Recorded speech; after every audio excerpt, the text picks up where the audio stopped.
Hello and welcome to Talk to Downtown. My name is Courtney Wood. I'm the Economic Development Director at the Downtown Stockton Alliance, which is the 501c6 property-based improvement district serving downtown Stockton.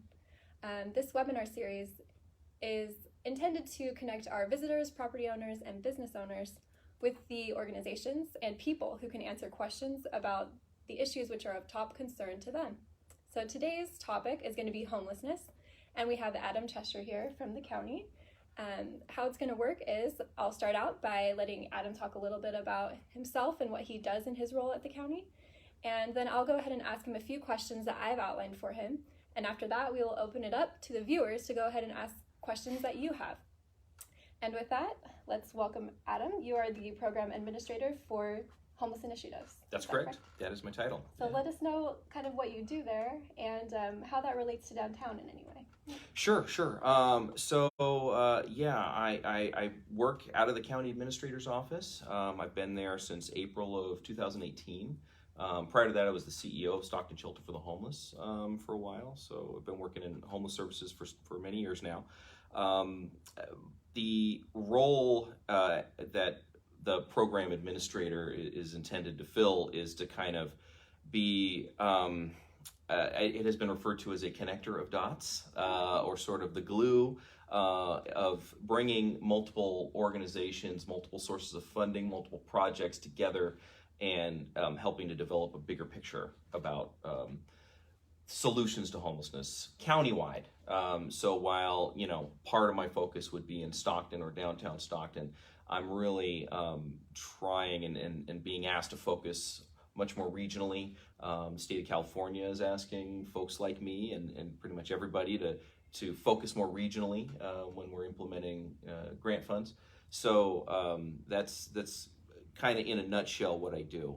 So I certainly working with city councils, city managers, the city of Stockton, the continuum of care, and the county are working on a strategic plan. That is a contract that the city of Stockton engaged in with a group called Home Base. So I've been deeply involved in that and trying to assist with that. We are responding to grant funding from the state, really the federal government, less so, but certainly there's a lot of activity at the state level. We're going to see that continue. So collaborating right now with the city of Stockton and the continuum of care on behalf of San Joaquin County. All three of those jurisdictions get an allocation of HAP funds. It stands for Homeless Housing Assistance and Prevention. So that's taken up a lot of my time recently. Working with the continuum of care and sort of providing them support and the sort of strategy around engagement and facilitation of community-based solutions for homelessness. That is a big part of my job too. I could go on, but it's pretty broad. A lot of responsibilities, a lot of working parts, it seems like. Yeah. Okay, so I'd like to ask first, for my questions I have for you, what's the most common question that you receive about homelessness? That's a hard one for me to answer because homelessness really is very multifaceted, and so the questions I get will depend on what someone's interests or concerns are. But just to kind of pick one that comes to mind is, Adam, if you could wave a magic wand, what one thing would you do? And of course, then I start saying, well, listen, there isn't one thing. It is multiple solutions. And those all need to happen at once. But if, gun to my head, I have to answer that question, it would be to develop housing, to create places for folks to go. And I don't really mean that necessarily strictly around low-income housing, affordable housing, subsidized housing, or housing strictly for the homeless. Market rate housing, production of any kind, is going to be essential. Now, there's also this other component, which is emergency shelter and creating places for people to go quickly and temporarily. So ultimately what we're trying to do, when I say we, I mean everyone, every stakeholder involved. So it's the county, the cities, the continuum of care, everyone is trying to create a system of housing and services that moves people quickly from the street to something temporary like emergency shelter. And that must include wraparound services to help deal with whatever an individual's issues are. And those are vast and varied. and then move them quickly into permanent housing so that we have a system that moves people through and doesn't get them stuck in emergency shelter, which is really where we are right now. We have a large emergency shelter in Stockton Shelter for the Homeless, where I used to work. It's one of the biggest in the state of California, certainly the biggest in San Joaquin County. We have other shelters that are operating too. But ultimately, lots and lots of shelter beds isn't going to help us solve the problem when those folks get stuck and we have nowhere to send the people that are still living on the street. And those folks need maybe a different level of emergency shelter than the ones that are already accessing shelter. We're talking about something more low barrier. So again, what's the one thing I would do? Create housing so that we have places for folks to go and places to move people to. And it's going to take a long time. I mean, by many estimates, we need 25,000 or so new units of affordable housing. Wow. Just affordable housing. Now we're talking about like subsidized housing. Okay. In order to meet today's demand, statewide, we would need 3.5 million units of new housing. It's going to take us a long time. Realistically, it's going to take us a long time to get there. We have to continue to do it. We have to start now and stay focused on that goal, while we also do some other things like creating new capacity in our emergency shelters and also creating capacity for programs to prevent people from becoming homeless by stopping them from becoming evicted, for example, or there's lots of things that we can do around the prevention strategies. Yes. Very, very interesting. Okay, so housing is needed. I guess my next question will be about the policy housing first. How does that relate to what you do at the county as well?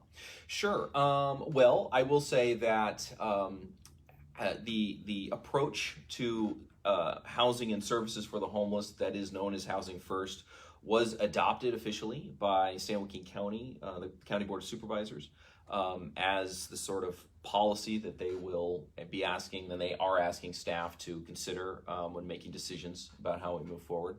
That was also done by the city of Lodi. That was also done by the city of Stockton. That was also done by the state of California. It's also a policy, at least for right now, at the federal level. So, in terms of housing first policy and, the debate about whether it is effective or not, I think that's still ongoing. But certainly it is something that we need to consider when we are accessing grant funds, because those funds are contingent upon housing first being the approach, and our ability to, project by project demonstrate that we are housing people first and then trying to move on to the next step of providing them services and solving their problems. The idea about housing first doesn't mean housing only, or housing first and then that's it, right? What it means is if someone is living unsheltered day to day, or even if they're living in a shelter day to day, asking them to get clean from drugs, figure out their mental health problem, get on treatment, whatever the issue might be that is causing their homelessness, asking them to do that unsheltered day to day or sheltered, it's realistically not going to be successful, right? And what we want to do is spend these limited resources as efficiently as possible so that we aren't wasting time, we aren't wasting dollars.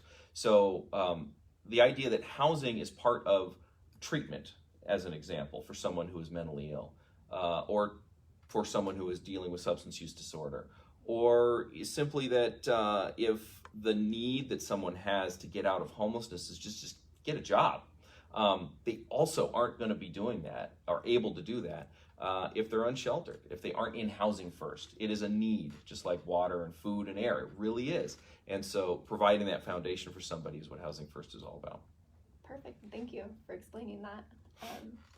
My next question is going to be about homelessness, hopefully in downtown. Is there anything you can say about the numbers of homeless people in downtown compared to other areas of Stockton or the other areas of the county? Is there anything you can say about that? Sure. I will say that when we are collecting data on homelessness, we are certainly doing that at the city level. But primarily, what the reason, or I should say, where we're reporting the data back to is to the Department of Housing and Urban Development, the federal department. And what they're asking us to do is to collect that data on a regional basis. The state is asking us to do that too. So that kind of explains why the tendency is to focus on a regional-wide data collection process. Yeah. Having said that, I will say that there aren't as many homeless folks specifically in the downtown area than I think it probably appears on its face. Okay. But the problem is that the folks that are downtown tends to be very, very high needs, very chronically, what we call chronically homeless, someone who has a disability and who has been homeless for a long time, someone who is struggling with mental health issues and or substance abuse. It's almost always an and rather than an or. While the numbers aren't necessarily as great as other areas of the county, it isn't necessarily as concentrated in downtown. There's certainly plenty of homeless folks living down here for several reasons, and those folks that are living down here are really, really hard to serve. And so getting them off the streets, it takes a lot more effort often than, say, for example, a single mom of two who isn't struggling with some of those issues, but has some other issues that are causing her homelessness, and but maybe is living in a shelter and is already kind of taking steps toward getting help. A lot of the folks that are living downtown right now are unwilling to access shelter for multiple reasons, right? Because their mental health issue or their substance abuse issue is really getting in the way of that. Finding solutions for those folks, it's going to be a lot more difficult, but it is also something that HUD says they want us to focus on, is to focus on the most vulnerable, and that's those folks. So it's going to be an ongoing process. And do you work at all with the LEAD program? I know Sergeant Kilthau mentioned that the police department puts that on. Does the county coordinate with them at all for that? Yeah, I know that the county does. I am not directly involved in that. Couldn't give you a bunch of information about it, but yes, there is certainly a relationship there. And from my knowledge of what's going on countywide, I mean, certainly within downtown Stockton, the LEAD program is definitely one of the it's one of the most innovative programs. It's certainly something that's happening down here. The idea that it's led by Stockton PD in terms of a sort of community service perspective, I think is refreshing. Stockton PD is and certainly Chief Eric Jones and Deputy Chief Trevor Womack and the leadership there really understand the issue of homelessness from a refreshingly broad perspective, and are really trying a lot of different approaches to see what works. So they should absolutely be commended for the LEAD program and everything else they're doing. Awesome. It's unique and new, so that's kind of cool. Yeah, absolutely. I couldn't agree more. Okay, so my next question is about data gathering. So I know that the point-in-time count is very important.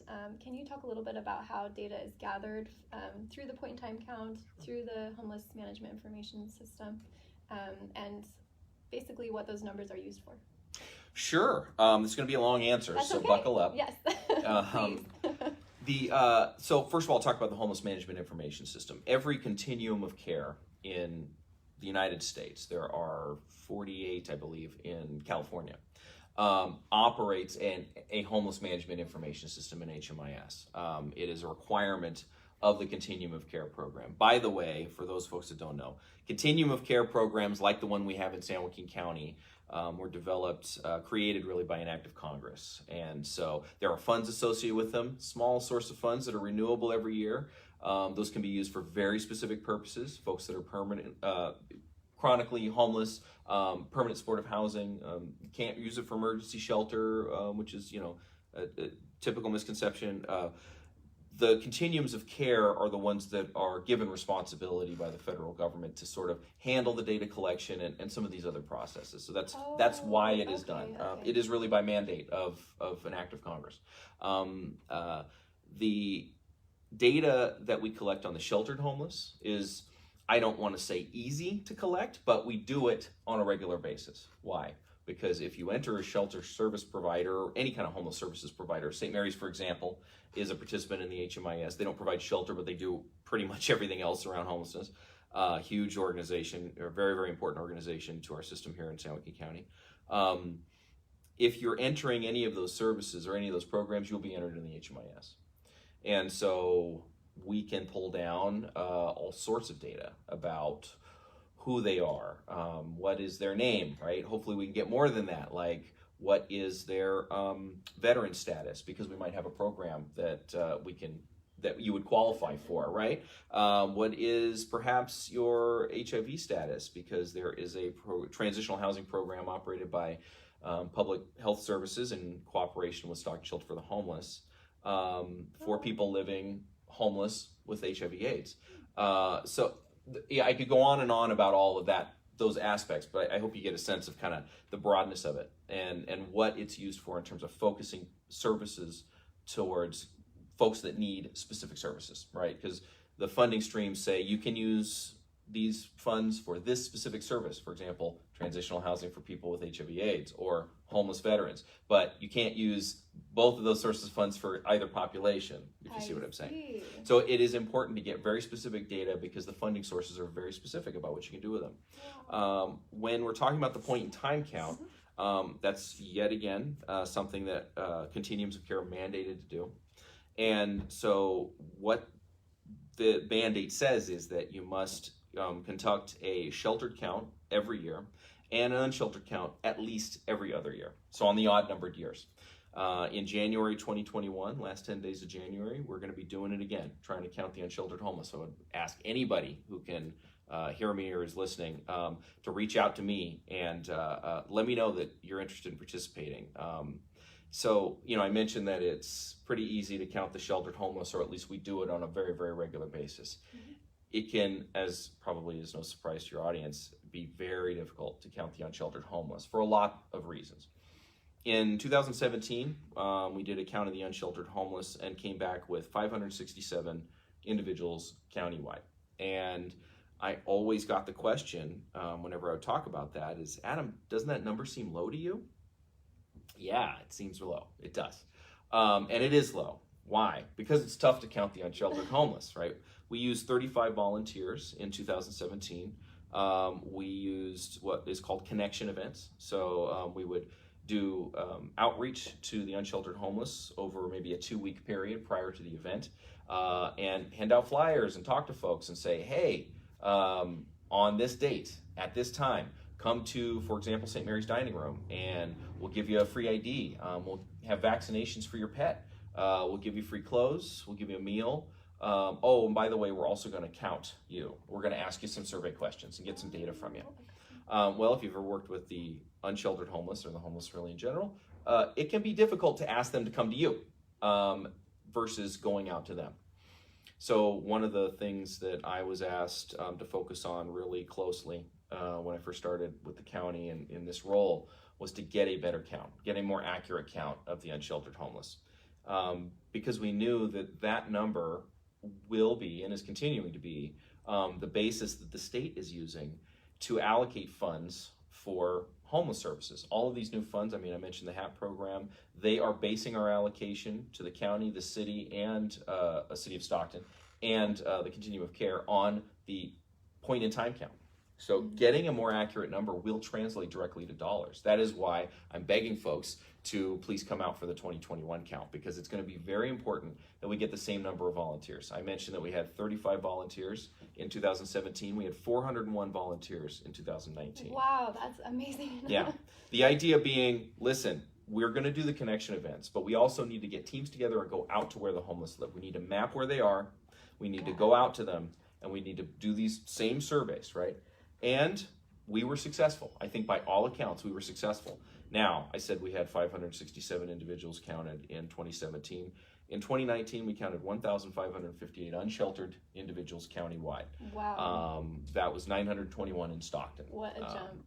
Yes. Now, as I just mentioned, we went from 35 volunteers to 401, right? So you're right when you say what a jump. And certainly, the number of homeless people in San Joaquin County went up in a 2-year period. Did it go up by 170% or whatever that was? Probably not, right? It's hard to say, right? Why? Because we don't have an apples to apples comparison. We can't say 35 volunteers counted 567, 401 volunteers counted 1,558, and make a reasonable comparison of those two numbers to say this was what we think the jump was, right? But what we can do in 2021 is say, good, we did get 401 volunteers, and thank you everybody in advance for coming and helping. And therefore, we can make that apples to apples comparison and really start drilling down into what's working, what isn't, in terms of this unsheltered population. And we will see what happens. Will it go up? Will it go down? Of course we want it to go down. And of course I think that we're on the right track to make that number go down. Will it be able to happen over a 2-year period? I mean, it remains to be seen. But what I do know is that we're not going to be able to make that determination without the same level of community volunteerism that we saw in participation, right? So again, I can't emphasize enough how incredibly important it is for the community to get involved in these solutions, whether it's the point in time count or volunteering at St. Mary's or Stockton Shelter or going to a continuum of care meeting. There are lots of different activities and lots of different groups and cities and countywide groups. I mean, there's so many different things happening. It is a reflection of the urgency of the issue, the scope of the issue of homelessness. And I will say, as long as we're doing those things, I think we're going to stay on the right track. Awesome. So touching on continuum of care, since you brought it up, yeah. If someone does want to attend one of those meetings, where are they? What time? Yeah. So if you go to sanjoaquincoc.org, you will find a whole bunch of information about the continuum of care, what they are, what they do, their governance charter, who's on the board of directors. There's also a calendar of events there that indicates when the COC membership meetings are. Those are open to the public. So are the board of directors meetings. So I would just ask anybody to go to the website and look at the calendar events to see when the next meetings are. The Continuum of Care meeting is scheduled for March 26th at 9 a.m. at Stockton Civic Memorial Auditorium. We used to do it at Family Resource and Referral Center. Kay Rustal, our executive director over there, was very generous in letting us use that space, going all the way back to the Homelessness Task Force, which was an activity that is now kind of a precursor, is now sunsetted, and really we've been able to successfully move all that engagement into the Continuum of Care, which is more of a long-term activity, right? We outgrew that meeting space. We've got 100 people showing up to the meeting now. It's been incredible. So at the Stockton Civic Memorial Auditorium in the North Hall, 9 a.m. on Thursday, March 26th.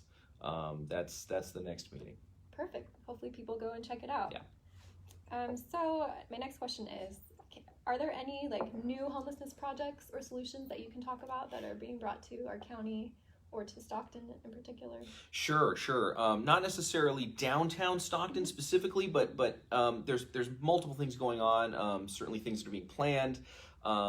We have this, like I mentioned, the strategic plan from Home Base that is very much designed as an effort to kind of focus what people want to do and focus consensus, right? Because this is a kind of a really multifaceted, broad issue, and there's a lot of disagreement on the best way to move forward, and that's very understandable. So if we can ask a group of experts like Home Base to come in and help us focus that, and it is successful in gaining some consensus on what we're supposed to be doing, great. And I'm very confident that that's what we're going to see out of this plan. That should be done sometime in mid-April, by the way. So in case anybody's interested, I'm going to be sending it out and trying to publicize that as much as possible. And then we're going to take it from there. And it will have some actionable steps in it. It won't be the only thing that we look to say what is it that we should be doing. But there's a project that I'm deeply involved in called Victory Gardens. Okay. That is made possible by a provision of land. It's not donated, but there's a relationship between the Housing Authority of the County of San Joaquin, Peter Ragsdale's their executive director, and the county to create housing for homeless veterans. The plan is a 49-unit permanent supportive housing project using a source of funds called Veterans Housing and Homelessness Prevention, VHHP, and also something called 9% tax credits. These are really how these sources of funds are how you get these projects done. They can be terribly expensive because it is terribly expensive to build in California in general. The land alone can be expensive. We've sort of solved that problem a little bit with the county's participation. The county's county's also provided about $1 million in entitlement funds. All of that is not nearly enough to make a successful project. So bringing leverage to these projects, meaning resources that can be sort of used to say, please grant us the additional funds, state of California, that we need in order to make these projects pencil out. The Housing Authority is offering rental assistance for that project. So that's one project. It'll be located very near to the VA's new, what they're calling a community-based outpatient clinic. So what you might call a VA hospital down by the county hospital that own a 50-acre plot of land. And so the housing that the permanent supportive housing, this time not for veterans, but for people who are diagnosed what we call SMI, which stands for severely or seriously mentally ill. These are people that are being case managed by San Joaquin County Behavioral Health Services. They're clients of Behavioral Health Services, are homeless, and need permanent supportive housing, housing that they can presumably live in forever, although the goal is always to get them more stable and get them into housing that is not supportive, just their own housing. That often doesn't work, especially for folks that have a serious mental illness. Often the goal is to get them stabilized and get them able to live on their own, and that's going to be a great thing, right? Because they're not homeless and causing the problems that we were talking about earlier in downtown Stockton. So that's a pretty exciting project. The city of Lodi applied for and received a source of funds called Homeless Emergency Aid Program Funds, HEAP. Terrible acronym, but that was up until the HAP program. Again, terrible acronyms from the state, but it is what it is. Up until the HAP program, HEAP was the largest single source of money that we've seen being provided for homeless services. So about $7.1 million altogether. Wow. And so again, the city of Lodi was one of the applicants that was successful in getting a grant for about $1.25 million. That will be used for what you might call tiny houses, but could also be called small footprint housing. So we're talking about what you would maybe refer to or imagine as a studio apartment that is standalone on its own foundation. It's not the tiny houses for the homeless that we think of in terms of like a tough shed with no electricity, no plumbing, no HVAC, that kind of thing. This will be very much permanent housing. It will have plumbing. It will have electricity. Now, therefore, it will be more expensive than those tough sheds, right? The tough sheds are really about emergency shelter and what we would consider to be a pretty low level of emergency shelter compared to what we have at Stockton Shelter, for example, which includes electricity and running water. So this would be a higher level than that, but still relatively cheap compared to what it costs to build a single family home, and therefore a little quicker hopefully to build. The city of Lodi is still working on those details. There's another project in Stockton that's happening, very, very similar project. That's a partnership between the Housing Authority, STAND, Central Valley Low Income Housing Corporation, and Stockton Shelter for the Homeless. In fact, it was one of the last things I did as the CEO of the shelter, was to kind of get that project going and get that partnership going, at least the shelter's role in it, before I handed it off to my successor, Jolynn. And so where's that going to be located? Down by I believe MLK Drive, South Stockton. Not too far from here. You ask a good question, which I think begs an answer, which is whenever we start talking about where we're going to put affordable housing, new shelter, services for the homeless of any kind, and we say, you know what, we're going to put it here. And then what happens to the folks that live in that area? What do they say? That's true. They say, not in my backyard. That's true. Right? And so what we're finding is that everybody has a backyard. Yes. And that's understandable. But again, talking about sort of the challenges or the barriers to really executing what we know are going to be essential programs, an essential expansion of capacity for homeless services. We know that we have to have a yes in my backyard attitude to a certain extent. It has to go somewhere. It has to go somewhere, right? Or it never happens, and that can't be the ultimate result, right? Is nothing. Something. We all agree that something has to happen, and so there are certainly poor places to put homeless services, and I would ask anybody in the audience to go to the San Joaquin COC.org website and check out a report called Shelter That Succeeds.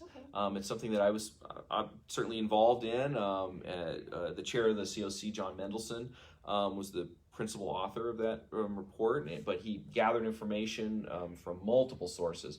The business community, for example, government folks, asking the question, what what makes a shelter successful, and what kind of guidance can the COC provide to the public in general, anybody interested, to say these things are the problems that we should be trying to solve or be trying to focus on if we're going to place a new shelter somewhere. I think the same goes for affordable housing, or really, shelter services or homelessness services of any kind.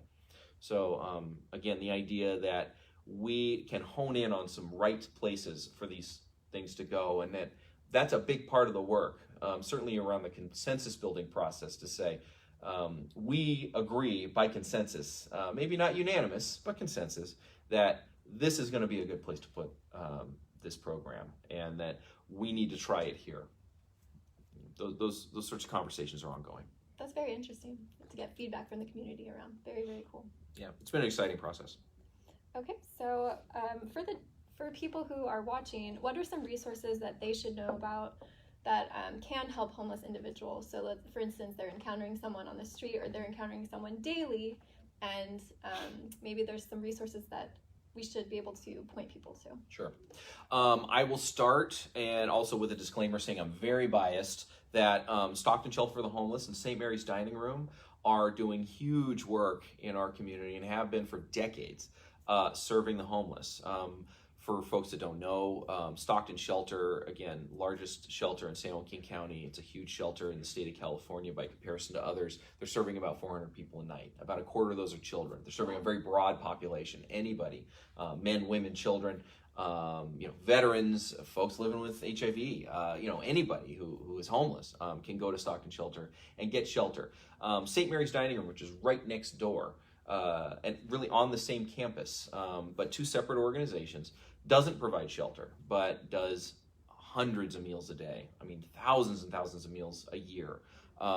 Provides medical services, dental services, social services, case management services, hygiene services for the homeless. And a huge number of those services are being provided directly to folks living at Stockton Shelter. Both of those organizations are giving jobs to the homeless. I would say when I was at the shelter, I'm assuming this is still true, about 80% of our staff were either current or former clients of the shelter. Wow. There is really few better ways to lift somebody out of homelessness or help them lift themselves out of homelessness than to directly start giving them a job and a paycheck. Yeah. That's the philosophy behind Ready to Work, which is a program that got started just a couple of years ago and has seen quite a bit of success. So again, I would say going and volunteering at that either of those organizations, they need all the help they can get. I mean, it's a big problem, and we are always under-resourced. Nonprofit organizations are always under-resourced. Volunteer there. 211 San Joaquin is a really very robust system to determine what help someone might need. All someone has to do is go to 211sj.org or call 211, just dial 211. That's what it's all about, right? It's like 911, but for social services. So it's 211. It's not an emergency, but it's certainly getting there, right? Because sometimes folks are calling up saying, I'm getting ready to be evicted from my place tomorrow. I need to know what to do. That is often too late, right? That's the unfortunate reality. The hope is that somebody calls way ahead of that wow, I'm about to lose my place tomorrow kind of a scenario, and says, hey, I'm about to lose my place in a month or 2 weeks. What can I do? And give us some time to help. So I would say go to 211.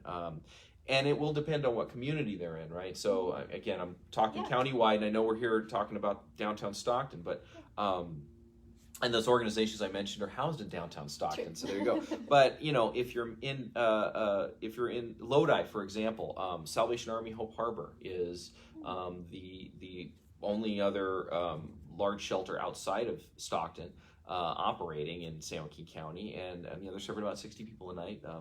They're doing lots of things. Gospel Center Rescue Mission is another one. Haven of Peace is another one I would mention. I could go on. There are efforts happening all over the place. 211 is a great place to find out what is happening in a specific area or around a specific social service program. That's again some of the advice that I would give folks. Great. Those are some great resources. Hopefully people can get in touch with them if they need to. So my last two questions are, is there anything else that you think people should know about homelessness, or homelessness in downtown specifically? I guess I would maybe reiterate, there is maybe a lot of misunderstanding about homelessness, who is homeless, and why people are homeless. People talk to me a lot about the homeless, and that's legitimate. There are folks who are homeless. But I would just say that folks should look at the issue in terms of the consequence of some other issue, right? So homelessness is not in and of itself a problem to be solved. I mean, it is. But what you're really trying to do is solve the problems that are causing someone's homelessness, right? True. Homelessness is the result of adversity in someone's life. So approaching it, solutions to homelessness from that perspective and saying, what is it that we need to do to solve homelessness? Well, we're going to have to solve mental health issues and drug addiction issues and the idea that there isn't nearly enough housing to go around, and it has therefore driven up prices in a way that income has not stayed in pace with, etc. Right? What is the problem that's causing someone's homelessness? Let's solve that problem.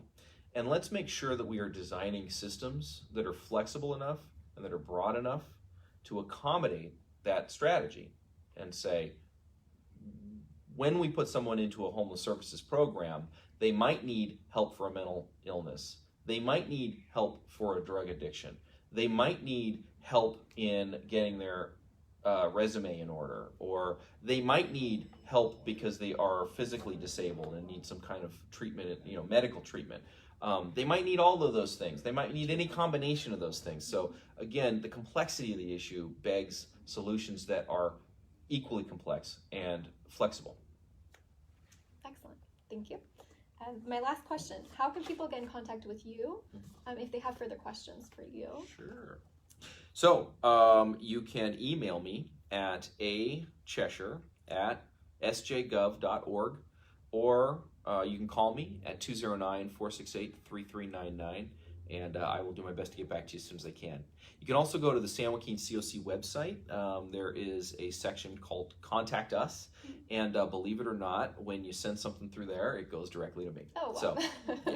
So, those are 3 ways to get in contact with me. Thank you so much, Adam, for answering all of my questions. You bet. Now I would like to, if you're just now joining us, we are talking about homelessness with Adam Cheshire from San Joaquin County, and we're opening it up now for questions from the viewers, okay? All right, so we have one question. If someone is homeless and does not have a mental illness and receives unemployment benefits, why couldn't they get housing? Well, it's a great question. Again, to go back to sort of what I said earlier about homelessness being the cause of something else, and that there are multiple reasons why. Answering that question specifically, we would have to get into more specifics about why an individual is homeless. But in terms of they're getting unemployment benefits, and therefore there's some income. In the point in time count, about 30% of the unsheltered folks that we talked to had some sort of income. They were still homeless. We know that our sheltered folks, because we're getting this data on a much more regular basis, we know that many of them have an income too. But the truth is, it's just not enough. So if you look at trends over the last 20 years, what we've seen is that income has stayed relatively stagnant, and consequently, funding for grant programs has stayed relatively stagnant. Unemployment benefit levels have stayed relatively stagnant, and yet costs have gone up. And particularly costs of housing over the last 20 years have skyrocketed. And we know why. It is because production has not kept up with demand. And here we are, a couple of decades in to a really long-term disinvestment in not just affordable housing, but also market rate housing for multifamily folks. Building single-family homes is great, and we absolutely need those, but we also need to make sure that we have policies in place that say we're going to build apartment complexes, multifamily homes, that kind of stuff, because that kind of housing is needed too. So why would someone remain homeless even though they get unemployment benefits? I mean, the simple answer is that that's not going to be enough in today's real estate market, especially when vacancy rates are hovering around 1%. So landlords are able to charge more and be much more discriminate about who they rent to. And I don't mean discriminate in terms of, what you might think of typically. I just mean, if... Be more careful about who they choose. Exactly. If I'm someone who is homeless and has unemployment benefits and has a housing voucher, right? I mean, if we're talking about getting somebody into housing from homelessness, they're probably not just going to be doing that through unemployment benefits. They're going to have, hopefully, access to a wide range of services, because that is really what it's going to take. If I'm using all those services and you're not, who's a landlord going to rent to, right? That's a tough problem. And so again, it really isn't as simple as, wow, we've got some unemployment benefits and now that's going to allow me to access housing. There's so many more things, and not to say it's impossible. It happens, a lot, but it can be very challenging. It is the exception rather than the rule. That makes sense to me, definitely. Okay, so we have another question. In concert with housing and treatment, is there a plan for job training? So maybe this touches on Ready to Work in some way. But Absolutely. It is very much what Ready to Work was designed to do, and still does. John Mendelson, who was the executive director of that organization and started that organization, is now moved to being the executive director of Central Valley Low-Income Housing Corporation. Martin Ross is now the executive director of Ready to Work, and again, it's a great program. They have a specific focus. Their funding really drives their focus, as I talked about. So who they're focusing on are people who are formerly or recently incarcerated, or folks that are exiting incarceration. That's primarily who they focus on. So it's a smaller program, but it's very much designed to give them job training. And frankly, someone who's exiting incarceration is hopefully pretty prepared for all of that sort of thing. They have probably been well taken care of in terms of their medical issues, certainly better than if they were living on the streets. Their drug addictions, any treatment they might need, or whatever the issues are for an individual exiting incarceration. The assumption is at least that they're going to be a little more prepared for something like job training. So when folks are entering a shelter and we're talking about sort of where do we start versus where do we end up, the job training piece is where we end up. Starting with treating them for their mental health issue or their substance abuse issue to try to get them ready for a job training is essential. Once that's done, there are several places they can go.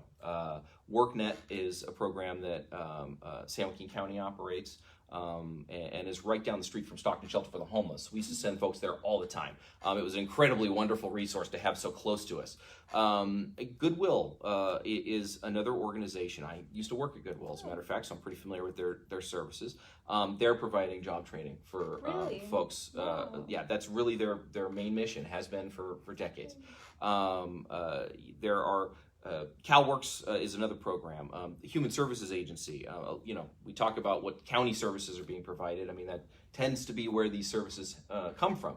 But again, we have a nonprofit organization like Ready to Work or Goodwill that's also trying to fill in some gaps there. So there's a lot to talk about where that is concerned. 100% of the homeless population is not ready for job training, but some fraction thereof is, right?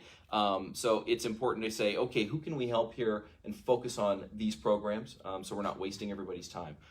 There are lots of people who really are ready for job training now, and getting them that help is something that I can tell you that nonprofit organizations serving the homeless are very focused on. Excellent. So there are many resources then, if you're ready. Yeah. All right, third question. So as Stockton and other cities continue to develop, do you fear gentrification will increase homelessness or make it difficult to achieve projects to combat homelessness? So I guess it's a question about gentrification. Mm-hmm. Yeah. Sure. Yeah. I think the issue of gentrification, I mean, we can talk about downtown Stockton. There are, of all of the housing projects that are happening down here, or have happened down here, very few are market rate, right? It is going to be really difficult for the city of Stockton to meet its goals regarding the revitalization of downtown Stockton if we have nothing but affordable housing down here. Yeah. We need market rate housing down here, and we need folks living down here, who are going to be able to take advantage of that. So, yeah, I mean, that's a complicated question and a tough answer. I think that Stockton has a pretty broad range of problems. We all know that. Homelessness is one that's obviously huge and is probably getting bigger by the minute. But again, creating places for folks to go. Part of the idea of creating new housing is that it frees up the old housing, and that's definitely something that is a factor. I think that, again, as long as we are remaining focused on the prize, which is new units, expanding housing capacity of all kinds. I mean, the truth is that a healthy community has a broad range of housing options. That means not just single family homes, it means luxury apartments and not so luxury apartments, and older homes that have maybe been, my home is 100 years old, and I live in it, it's great. It's all of these housing options that bringing to bear are going to be essential. Great, housing at all levels. Makes sense. Okay, another question. With an emergency room as a last resort, where can someone experiencing homelessness go to obtain healthcare services in Stockton? Mm-hmm. The resources are limited, but our San Joaquin County's Whole Person Care Program is a place that I would highlight as doing huge amounts of service and help to our homeless population. Community Medical Centers is an incredible organization that is doing all kinds of great work. St. Mary's Dining Room provides medical services. I'm trying to think of others that come to mind. I mean, again, it is limited a little bit. The hope is that folks can stay out of the emergency rooms. If they have an emergency, they should absolutely go to the emergency room. But often the emergency rooms are not the last resort. So I don't know. I think there are certainly options for folks that are dealing with chronic health issues. Gospel Center Rescue Mission has a recuperative care program that just came to mind. Again, if somebody is experiencing an emergency, they should go to the emergency room. And for some of those medical services you just mentioned, is there anything someone would need to have in order to get those services? Like, do they have to have a California ID, or like, what do they need? I don't know. Okay. You would have to ask. Sure. I know that primarily they're able to fund those programs through billing through Medi-Cal. Okay. So if I'm certain there are requirements along the lines of what you're talking about, but I would suggest anybody reach out to those organizations individually to ask those questions. Okay, great. All right. So another question. Is it true that the LGBTQ youth are more likely to experience homelessness here in Stockton? Do you have that data? Not specific, but anecdotally, yes. We know that there tends to be, certainly amongst the youth population, a higher instance of homelessness with folks who are LGBTQ. The truth is that sometimes families kick someone out for those reasons, and they become homeless. Oftentimes what we find is that youth who are homeless have some more options in terms of friends or other family or something where they can kind of stay off the streets or really stay hidden. It can be really hard to determine how many youth are homeless in a given area for that reason, right? Those guys live in a Stockton shelter that in their 50s and 60s who are, frankly, really down and out, probably burned every bridge that they had. Those guys maybe don't have less options, not as many places to go. But yeah, absolutely. We experience, the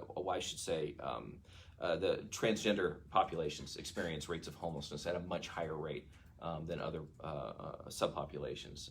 Again, for what I think are some pretty obvious reasons, some unfortunate reasons.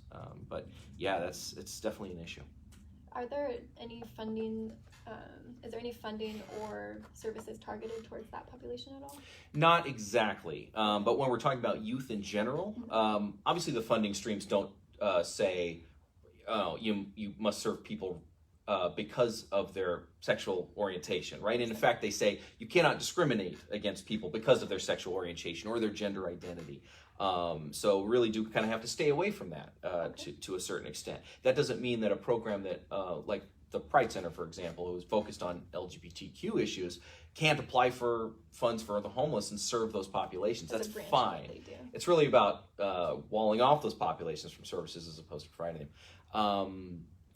So the state, with the HEAP program and the HAP program, I mentioned those two earlier, so I won't redefine what those acronyms are, say you must set aside a certain amount to serve youth who are homeless. Sometimes that's specific on what you can do. Sometimes it's pretty general. HAP seems to be like it's going to be pretty general. So what that means is for people who are between the ages of 12 and 24, that is the, believe it or not, the legal definition of what a homeless youth is in terms of age. Folks falling in that age range can qualify for youth homelessness funds.